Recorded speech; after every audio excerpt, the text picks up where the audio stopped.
వాగ్దానం చేశాడు. ఎవరైనా నిరుద్యోగులకు నిరుద్యోగ భృతి ఇచ్చాడా? आप मेहनत करते हो मेरे नौजवान भाइयों बहनों, मेहनत करते हो, आपके पिता माता प्राइवेट में ट्यूशन की फीस भरते हैं कि आप भर्ती की परीक्षाएं करेंगे, फिर क्या होता है परीक्षाओं में पेपर लीक हो जाता है। टीएसपीएससी का एग्जाम आपने देखा, पेपर लीक हो जाता है, आपका भविष्य खत्म।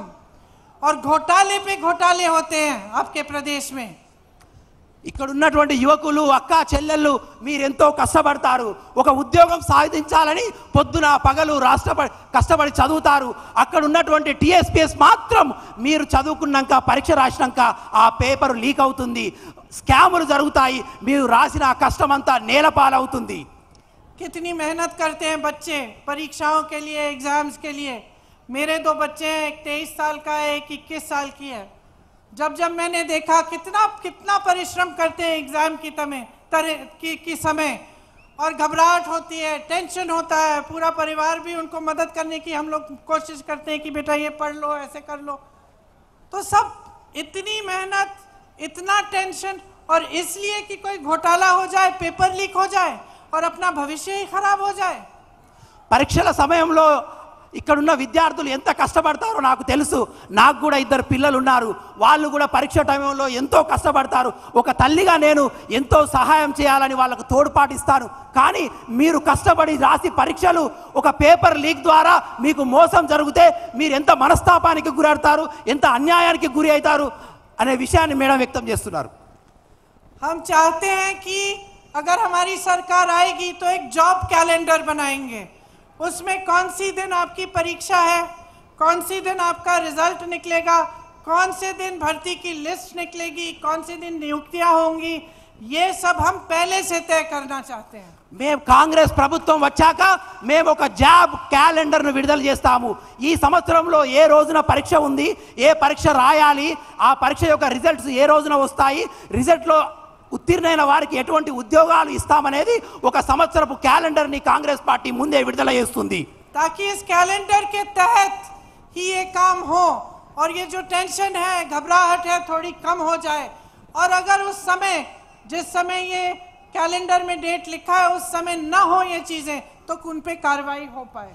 ఈ క్యాలెండర్ తేవడం యొక్క ముఖ్య ఉద్దేశం అంటే క్యాలెండర్ యొక్క తారీఖులు అనుసరించి విద్యార్థులు ఎటువంటి స్ట్రెస్ కానీ టెన్షన్ లేకుండా జాగ్రత్తగా ప్రిపేర్ అయ్యి వాటి అనుగుణంగాటువంటి విద్యాభ్యాసానికి తయారై పరీక్షలు ఉత్తీర్ణమయ్యే అవకాశాలు ఉంటాయి.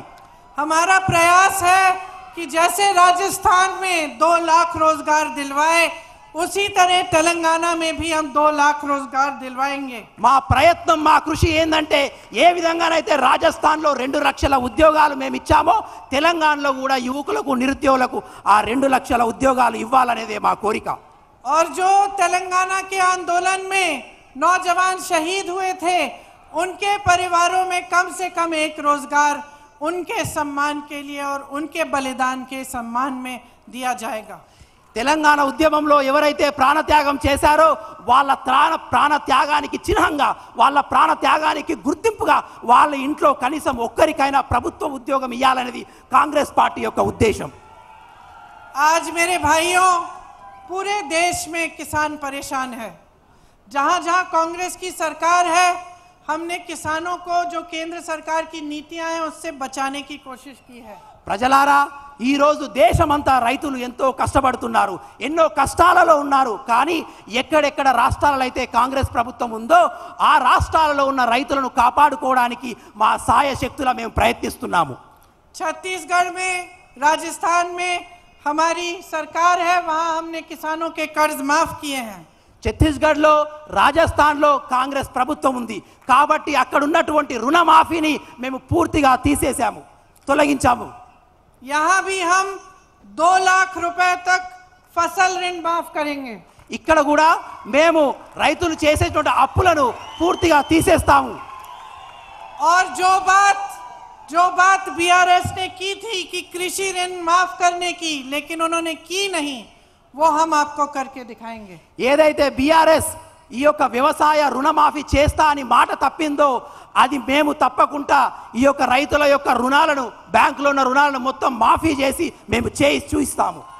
ये शर्म की बात है ये शर्म की बात है कि इतनी आत्महत्याएं होती है आपके प्रदेश में। शर्म की बात है कि किसान आज तरस रहा है। केंद्र की सरकार की नीतियां ऐसी हैं कि महंगाई बढ़ती चली जा रही है। पेट्रोल डीजल महंगा है, हर चीज पे, ट्रैक्टर पे, हर चीज पे जीएसटी है। किसान अपनी खेती से कमा नहीं पा रहा है। जहां कांग्रेस की सरकारें हैं, किसान अभी भी खुशहाल है। छत्तीसगढ़ में किसान खुश है, उसने अपनी कमाई बढ़ाई है, अपनी आमदनी बढ़ाई है। जो पलायन करके दूसरे प्रदेशों में जाते थे वो वापस आने लगे हैं। हम भी चाहते हैं कि तेलंगाना के किसानों की कमाई और बढ़े। మనం ఈ ప్రభుత్వాలు సిగ్గుపడాలి. రోజు రోజుకు రైతులను కష్టాల పాలు చేస్తున్నారు. దేశంలో ఉన్నటువంటి రైతు చట్టాల ద్వారా, రాష్ట్రంలో ఉన్నటువంటి అనేక రాష్ట్ర సర్కారు చేసే చట్టాల ద్వారా రైతులు రోజు రోజుకు ఆత్మహత్యలు పెరుగుతున్నాయి. వాళ్ళు అప్పుల పాలవుతున్నారు. వాళ్ళు కొనుగోలు చేసేటువంటి ట్రాక్టర్ల మీద, వాళ్ళు చేసేటటువంటి ఫెర్టిలైజర్స్ మీద జిఎస్టీ రెండింతలు మూడింతలు అవుతుంది. కానీ ఎక్కడైతే కాంగ్రెస్ ప్రభుత్వం ఉందో ఆ రాష్ట్రాల్లో రైతులు చాలా సుఖ సంతోషంగా ఉన్నారు.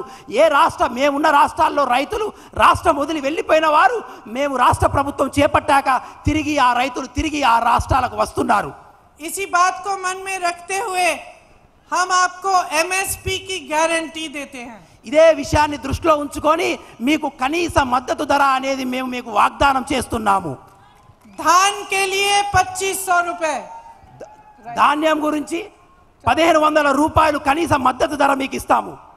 सोयाबीन के लिए 4400 रुपए, సోయాబీన్ గురించి 4400 రూపాయలు, मक्का के लिए 2200 रुपए, మక్కల గురించి 2200 రూపాయలు, गन्ना के लिए 4000 रुपए, చెరుకు గురించి 4000 రూపాయలు, अरहर के लिए 6700 रुपए అర గురించి 6000 రూపాయలు, और कॉटन के लिए 6500 रुपए।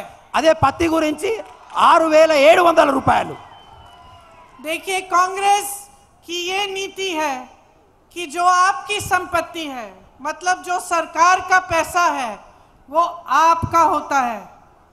हमारी ये धारणा है कि आपका पैसा वापस आपके हाथों में जाना चाहिए। కాంగ్రెస్ పార్టీ నీతి ఏందంటే ప్రజల యొక్క సొమ్ము ప్రజలకే చెందాలి, ప్రజలు చేసిన కష్టం తిరిగి ప్రజలకే ఇవ్వాలి. కాబట్టే కాంగ్రెస్ పార్టీ ఏదైతే ప్రజల ద్వారా వచ్చినటువంటి డబ్బును తిరిగి రైతులకు పంచాలనేదే కాంగ్రెస్ పార్టీ యొక్క ముఖ్య ఉద్దేశము. जब आप कमीशन की बात सुनते हैं, जब कालेश्वर परियोजना के घोटाले की बात सुनते हैं, जब मिशन भगीरथ का घोटाले के बारे में आप सुनते हैं, और जब आपको बताया जाता है कि हजारों करोड़ इसमें से इस घोटाला हुआ है, तो ये किसके पैसे होते हैं? बहनों और भाइयों, सोचो। కాళేశ్వరం గురించి మీకు తెలుసు. కాళేశ్వరం అనేది కొన్ని లక్షల కోట్ల యొక్క కుంభకోణం. దాంట్లో లక్షల వేల కోట్ల కుంభకోణం జరిగినప్పుడు ఆ ప్రజలు ఆ యొక్క డబ్బును ప్రజాప్రతినిధులు తీసుకుంటున్నారు. ఆ డబ్బు ఎవరిదో ప్రజలు మీరు అందరూ ఒకసారి ఆలోచించాలి. जब इन परियोजनाओं में काम ठीक से नहीं होता, लेकिन खूब सारे पैसे लगते हैं क्योंकि कोई चोरी कर रहा है, तो ये चोरी आपसे हो रही है बहनों और भाइयों।